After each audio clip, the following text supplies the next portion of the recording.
தென்காசி மாவட்டம் பனையடிப்பட்டி கிராமத்தில் வீட்டில் தூங்கிக் கொண்டிருந்த பெண் கழுத்தறுத்து கொலை செய்யப்பட்டிருக்கிறார். இது பற்றின மேலும் விவரங்களை செய்தியாளர் முப்புடாதி வழங்கிட கேட்கலாம்.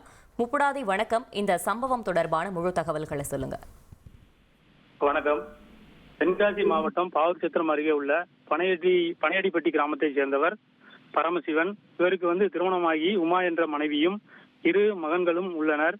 பரமசிவன் பாவூர்சத்திரத்தில் இருந்து கடையம் செல்லும் சாலையில் சலூன் கடையை நடத்தி வருகிறார். இந்நிலையில் இன்று காலையில் பரமசிவன் எழுந்ததும் அருகில் இருந்த டீ கடைக்கு டீ குடிக்க சென்றதாக கூறப்படுகிறது.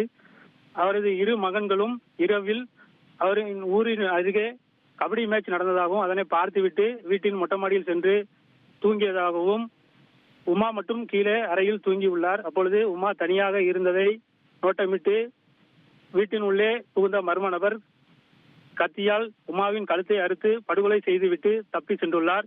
பரமசிவன் கடைக்கு சென்று விட்டு வீட்டிற்கு வந்து பார்த்த பொழுது உமா ரத்த வெள்ளத்தில் உயிரிழந்து கிடந்ததை கண்டு அதிர்ச்சி அடைந்தார்.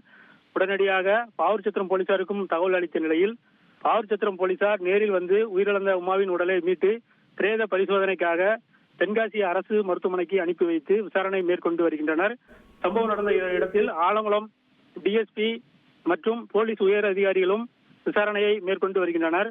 கொலையாளி கொலை செய்ய பயன்படுத்திய கத்தியை வீட்டிலிருந்து சிறிது தூரத்தில் இருந்த கிணற்றுக்குள் போட்டு சென்றதாகவும் அதனை போலீசார் கைப்பற்றி விசாரணை மேற்கொண்டு வருவதாகவும் கூறப்படுகிறது.